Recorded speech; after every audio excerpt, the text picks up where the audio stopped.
VT Bulletin sponsored by उत्तम Singh academy Rewa.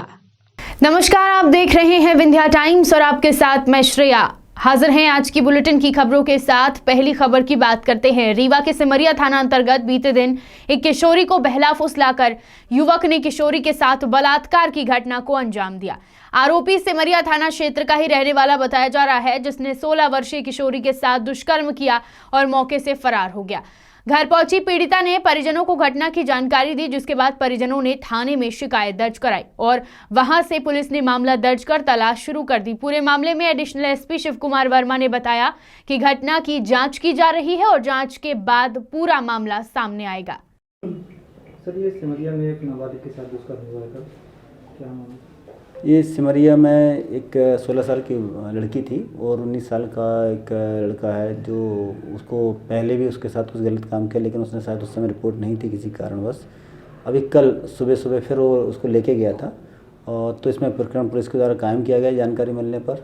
और उसके बाद बच्ची ने आगे रिपोर्ट की कि उसने मेरे साथ गलत काम किया, तो उसमें उस तरह की धाराएँ भी बढ़ाई गई थी और पुलिस के द्वारा बच्ची का मेडिकल वगैरह सब करा दिया गया। आवश्यक कार्रवाई महिला अधिकारी की उपस्थिति में की जा रही है। साथ ही पुलिस ने आरोपी को भी राउंड अप कर लिया और उसका भी मेडिकल परीक्षण करा के आवश्यक कार्रवाई की जा रही है। आरोपी कौन है सर, कहाँ का रहने वाला? ये आरोपी सिमरिया का है और फरियादिया भी सिमरिया की रहने वाली है। सर, बच्ची लड़की जो थी उसके संपर्क में पहले से किया ऐसा? पहले से जानकारी में आया है कि पहले भी उसके द्वारा ऐसी हरकत की गई है।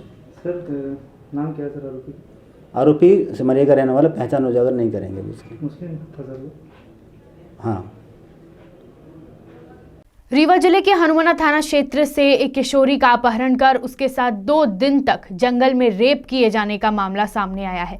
सीधी जिले की निवासी 16 वर्षीय किशोरी अपनी बुआ के घर घूमने रीवा के हनुमाना आई थी। किशोरी जैसे ही बुआ के घर से कुछ सामान खरीदने आई, तभी बोलेरो वाहन से आए बदमाशों ने उसका अपहरण कर लिया और जंगल में ले जाकर दुष्कर्म की वारदात को अंजाम दिया। पीड़िता ने जब आरोपी की शिकायत पुलिस में करने की बात कही तो आरोपी ने उसे जहर पिला दिया। आरोपी ने ड्राइवर के साथ पीड़िता को सीधी के जिला अस्पताल भिजवाया, जहां पर उपचार के दौरान उसकी मौत हो गई और घटना के बाद आरोपी ने भी जहर पीकर अपनी जान दे दी। पूरे मामले को लेकर police additional SP Shiv Kumar Verma ने बताया कि 12 फरवरी को परिजनों के द्वारा उसके अपहरण की सूचना हनुमाना थाने में दर्ज कराई गई थी। परिजनों ने जिस व्यक्ति पर संदेह जाहिर किया था, पुलिस ने तकनीकी सहायता से उसका लोकेशन पता किया तो सीधी की तरफ उसका लोकेशन प्राप्त हुआ और उसके बाद ये पूरी घटना सामने आई। वारदात हुई है, क्या है पूरा मामला, कौन है आरोपी? इसमें एक लड़की थी 16 वर्ष की। ये लड़की 12 तारीख को थाने पे इसके परिजनों के द्वारा रिपोर्ट कराई गई थी, तो 363 दर्ज किया गया था पुलिस के द्वारा, क्योंकि बच्ची नाबालिग थी। एक लड़की के ऊपर इन्होंने संदेह व्यक्त किया था। उस लड़के के बारे में पुलिस के द्वारा पतासाजी की गई। पतासाजी के दौरान उसका जो भी तकनीकी सहयोग लिया जाता पुलिस के द्वारा वो लिया गया और फिर जानकारी ली कि सीधी तरफ लोकेशन आ रहा है, फ़ोन तो बंद आ रहे थे लगातार।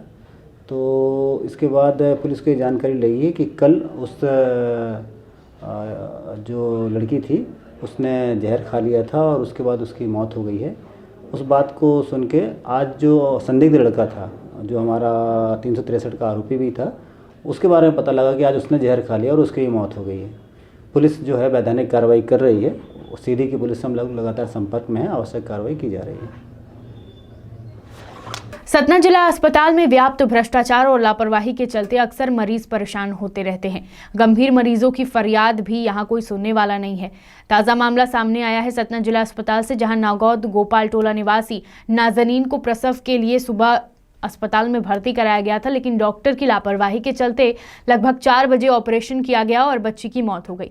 डॉक्टर द्वारा बताया गया कि बच्ची की पहले ही पेट में मौत हो चुकी थी। वहीं परिजन और अन्य लोग डॉक्टर माया पांडे पर आरोप लगाते हुए कह रहे हैं कि सुबह से ही उनसे आरजू और मिन्नत की जा रही थी। इसकी उन्होंने कहा, परिजनों ने बताया कि मरीज की हालत ठीक नहीं है, ऑपरेशन समय से कर दें, मगर डॉक्टरों की हिलाहवाली और लापरवाही के चलते बहुत देर हो गई, जिसके चलते बच्ची की मौत हो गई और माँ की स्थिति भी गंभीर बनी हुई है। उन्होंने कहा कि ऐसी लापरवाही ठीक नहीं है, किसी और मरीज के साथ ऐसा ना किया जाए। परिजनों ने इसकी सूचना थाने में भी देने की बात कही।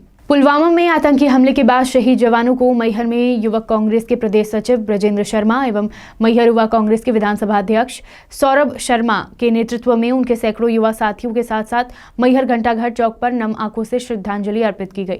युवा कांग्रेस कार्यालय स्टेशन रोड से तिरंगे झंडे के साथ भारत माता की जय और अमर जवान शहीद के नारों के साथ युवा कांग्रेस कार्यकर्ता और सैकड़ों की तादाद पर युवा साथियों ने पैदल यात्रा करते हुए घंटाघर तक पहुंचे और वहां पर कैंडल जलाकर अमर शहीद सिपाहियों को श्रद्धांजलि अर्पित की। इस अवसर पर विधानसभा अध्यक्ष लल्ला ने कहा कि देश में ऐसे अमर शहीद जवानों की शहादत को देश कभी नहीं भूल सकता, जिन्हें आतंकियों ने घात लगाकर अपना शिकार बनाया था, लेकिन इसका भी मुंह तोड़ जवाब देश की सेना ने आतंकियों को दिया था। लेकिन ऐसे वीर जवानों की शहादत को हमेशा याद किया जाएगा।